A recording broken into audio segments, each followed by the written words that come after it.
Hi kids, thanks for coming today. We have a brand new topic this week. Our topic is agape. Agape is a kind of funny sounding word that means God's kind of love. God's kind of love is unconditional. There's another big word. Do you know what unconditional means? It means it's not limited. There's nothing that can ever happen that would change it. It kind of reminds me of a parent's love towards a baby. A baby hasn't done anything to deserve love. In fact, they make a mess, they have to eat all the time, and they cry a lot. That sounds like the opposite reason to love a baby.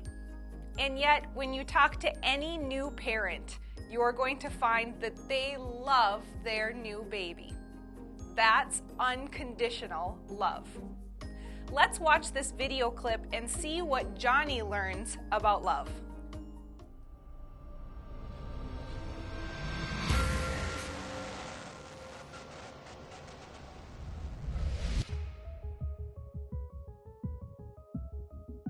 Haha, missed again.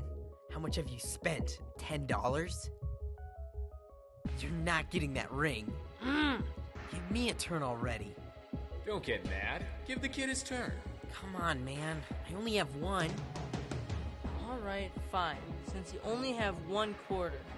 Just one roll of quarters.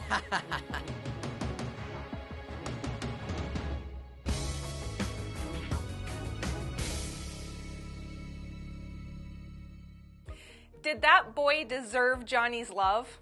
No, he did not. But did Johnny show him love anyway? Yes, he did. Even the boy was not kind and did not have a loving behavior. Johnny still showed him love by sharing the game with him. It makes me think of a verse that we're going to read together. It's 1 John 4:7. It says, "Beloved, let us love one another, for love is of God, and everyone who loves is born of God and knows God." I like the part in the verse that says, "Let us love one another, for love is of God." Unconditional love is a God kind of love. No matter what my behavior is, it does not change it. If I have bad behavior, God still loves me just as much as if I have perfect behavior. There's not a lot of other loves in this world. In fact, there's none that has unconditional love. God alone loves no matter what. Do you like to eat candy? Do you like sweet things? I definitely like sweet things. Have you ever tried one of these brownie bites? They're really good, and I really like them. In fact, I'm going to share these brownie bites with you when we're all done. They're so delicious and sugary and sweet and mushy in my mouth. It makes me think of God's love. God's love is sweet and wonderful. There's a verse in the Bible, and it's in Psalms 106:1. "Oh, give thanks to the Lord, for he is good, for his mercy endures forever."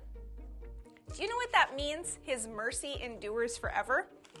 It means that his love and forgiveness never runs out. It's super sweet, just like this delicious brownie bite. Do you remember what Jesus said to those who nailed him on the cross? While they were murdering the perfect man on earth, Jesus said, "Father, forgive them, for they know not what they do." I don't know about you, but I probably would not have prayed that same prayer. I would have been like, "Bring the fire, Lord, and smite them." Well, that's not what Jesus did, because he loved unconditionally, even to people who were murdering him. Oh my gosh, I was going to share these with you, and I ate the whole thing. They're gone. You know, another candy that reminds me of God's love is a candy called Good and Plenty. Just like God's love is good and plenty, it's unconditional, it never runs out, it's all the time. It's unlimited. God's blessings are also good and plenty. They are unconditional. God wants the best for us, and He wants to bless us all of the time. There's a story in the Bible that talks about unconditional love. It's found in Luke 15, and it's called the prodigal son. You see, a father who was very wealthy had 2 sons. One of his sons said, "Dad, give me my half of my inheritance. Give me part of what you'll give to me in the future right now, and I'm going to take it to the big city and strike out on my own." So the father did as the son requested. The son went into the city and had a ton of parties, spent money on anything that he wanted, made a whole bunch of friends, and just dumped money onto them. Well, guess what happened? At one point, he ran out of money. He didn't have money for a place to sleep. He didn't have money for food to eat. So he got a job feeding slop to pigs in a mud field, and he moved in and slept with the pigs and even ate the slop that they were eating. He said to himself, "Well, even the servants at my father's house eat better than I'm eating with these pigs." So he made the long journey back home again, thinking about what a disappointment he's going to be to his father. That his father would probably never accept him back as a son, but maybe he would hire him on as a servant. As the father saw the son coming up the road, he ran down and gave him a big hug. He said, my son is back. We're going to have a big party because he's finally home again." If that's not a story of unconditional love, I don't know what would be.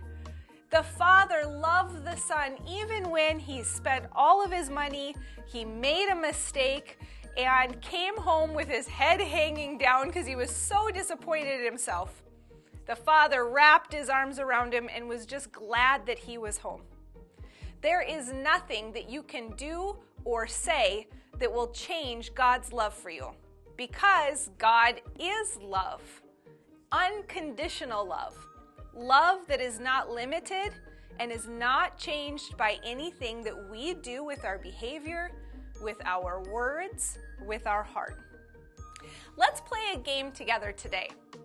A sentence is going to come up on the screen, and you need to fill in the blank.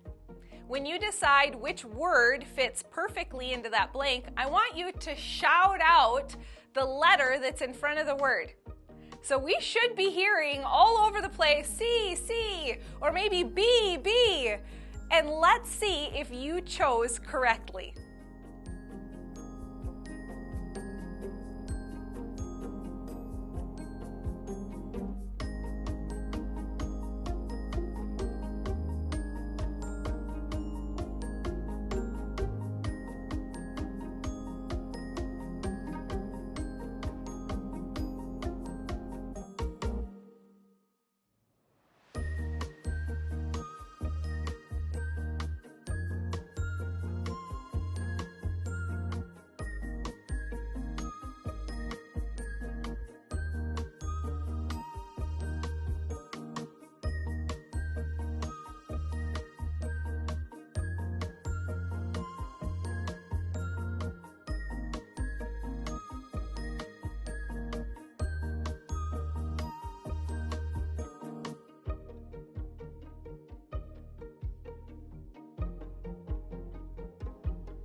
Just like God's love is good and plenty and never runs out, I have some delicious Good and Plenty candy for you back at the booth if you're here in the building with us.